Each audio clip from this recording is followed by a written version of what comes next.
At exactly 5:55, we left Sci-Tech. And we're on the way to Subic.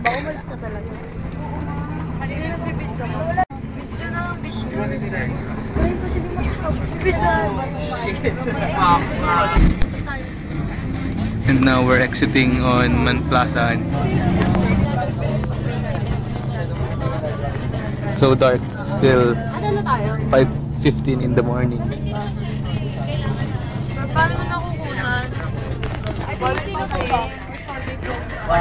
Exiting Manplasan at exactly 5:15 in the morning.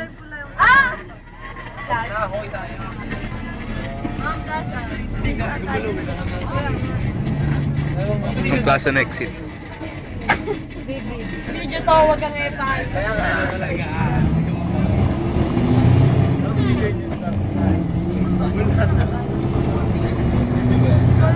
And now entering South Luzon Expressway.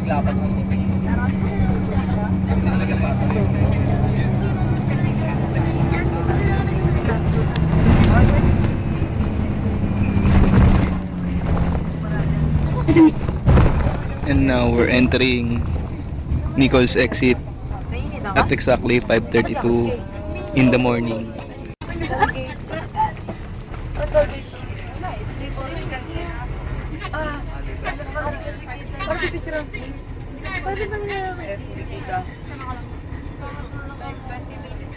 AJ, picture naman. Yep. Uy, bata, picture. Yep.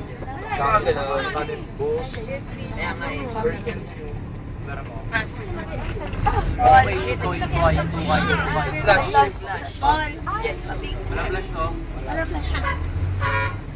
Para tanggalin flash din. May flash siya.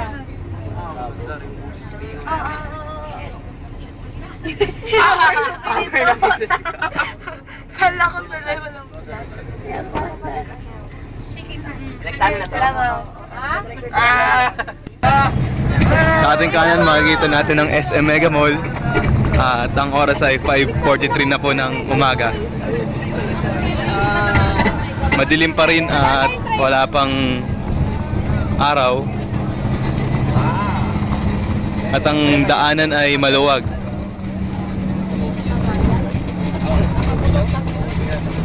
Titingin po tayo sa kanan, nasa EDSA na.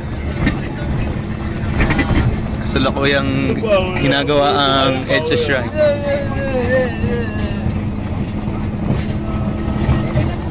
Ang travel po ay mabilis at enjoy.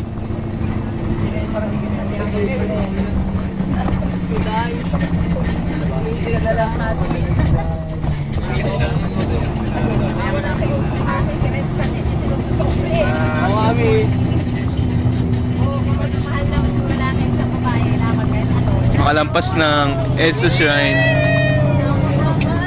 ay nasa Aguinaldo na tayo.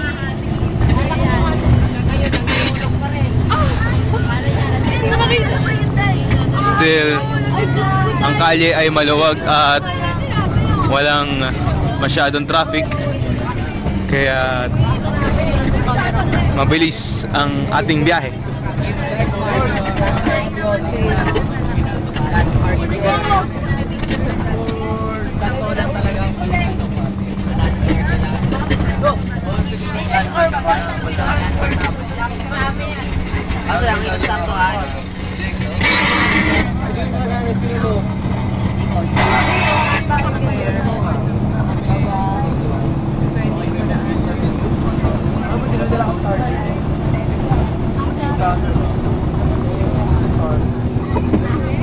Sa kabila, makikita natin ang PNP.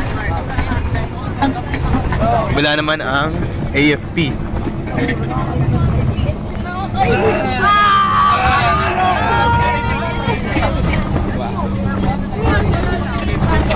Para tayo.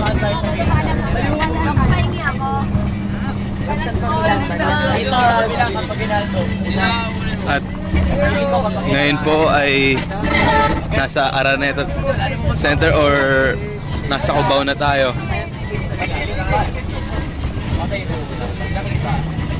Ayun po.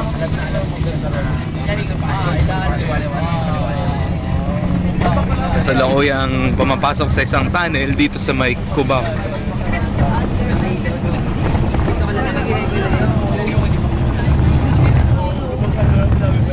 Araneta.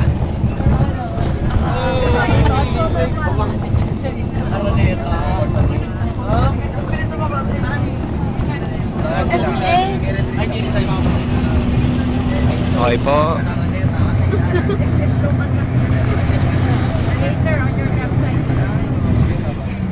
Papasok na naman tayo sa isang tunnel sa Cubao. Madilim.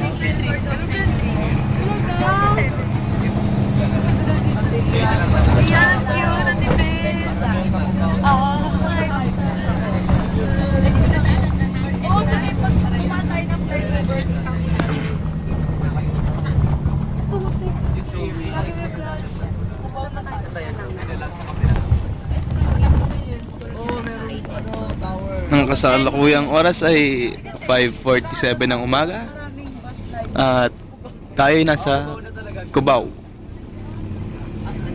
Trivia kay. At ngayon ay nasa sa kabila po makikita natin ang Quezon City Circle. Okay. Doon po. So ngayon nasa EDSA North EDSA. North EDSA na po. At napapansin po natin unti-unting lumiliwanag. At dahil ang kasalukuyang oras ay 5:50 ng umaga.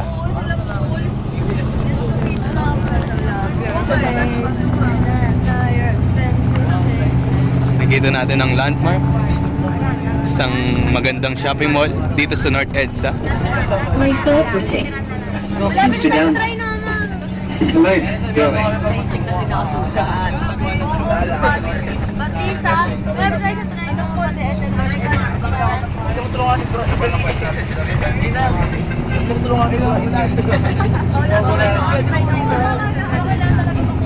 At dito rin natin makikita ang huling stasyon ng Metro Rail Transit or MRT.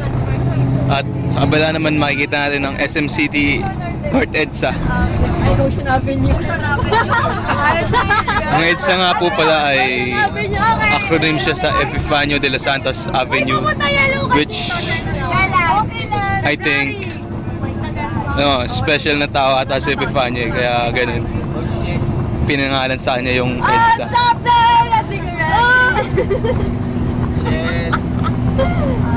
Ilang minuto na lang at tayo ay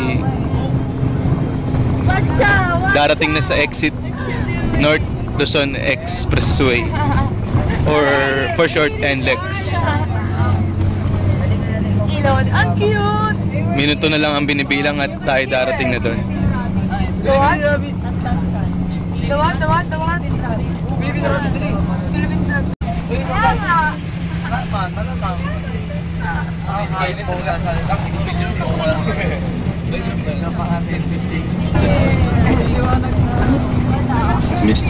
Okay, sa Balintawak. Papasok na po tayo sa Balintawak exit.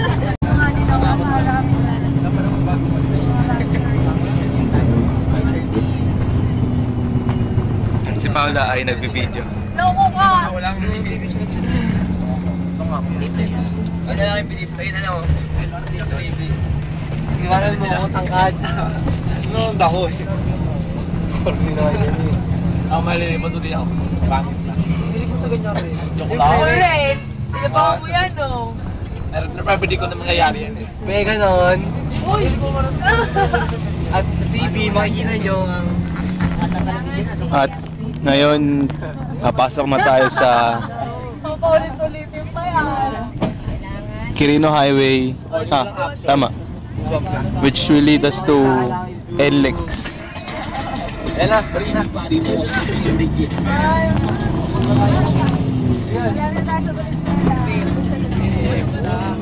Wow!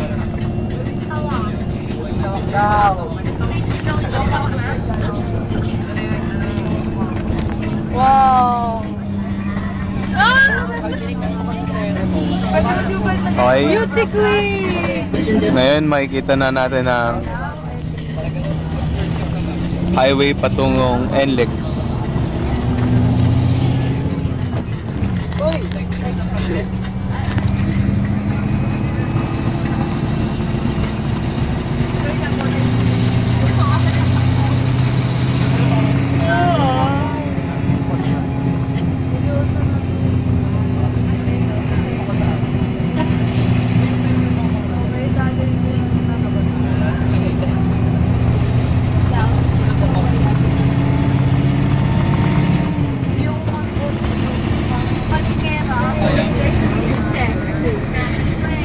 Any minute from now, pupunta tayo sa madarating na natin ang NLEX, the North Luzon Expressway, the toll gate doon sa North Luzon.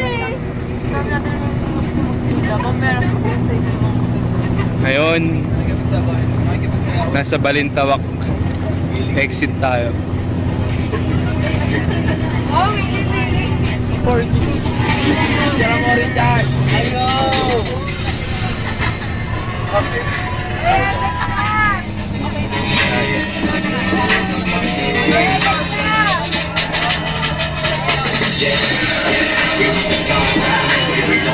North Luzon Expressway, North Luzon Toll Gate.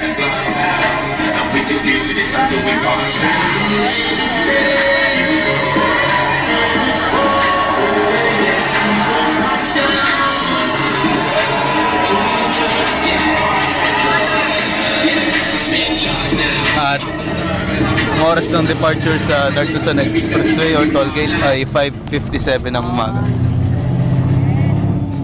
At exactly 7 po ng umaga, nag-stop tayo sa Lubao Terminal. Ito yung first stopover sa biyahe namin dito sa Lubao. Hindi, nandito kami sa Baba. Uy, grabe ka naman kung mag-isa ka lang. Kasi, alam mo ba? Okay, magandang umaga po ulit. 7:45 na po ng umaga at tayo papasok na sa SCTEX. Ito ang bagong highway or shortcut papuntang north ng Pilipinas, like Baguio, Subic, mga ganun. Entrance to SCTEX, 7:46 na po.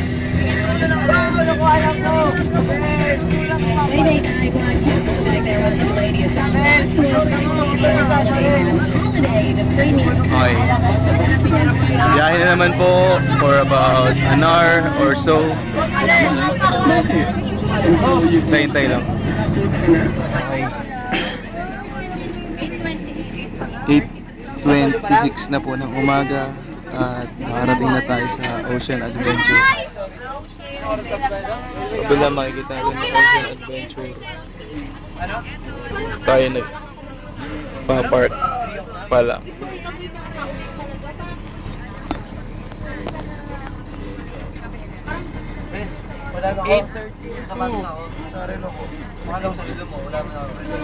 Galing sa mahabang biyahe, tayo nakarating ng maayos.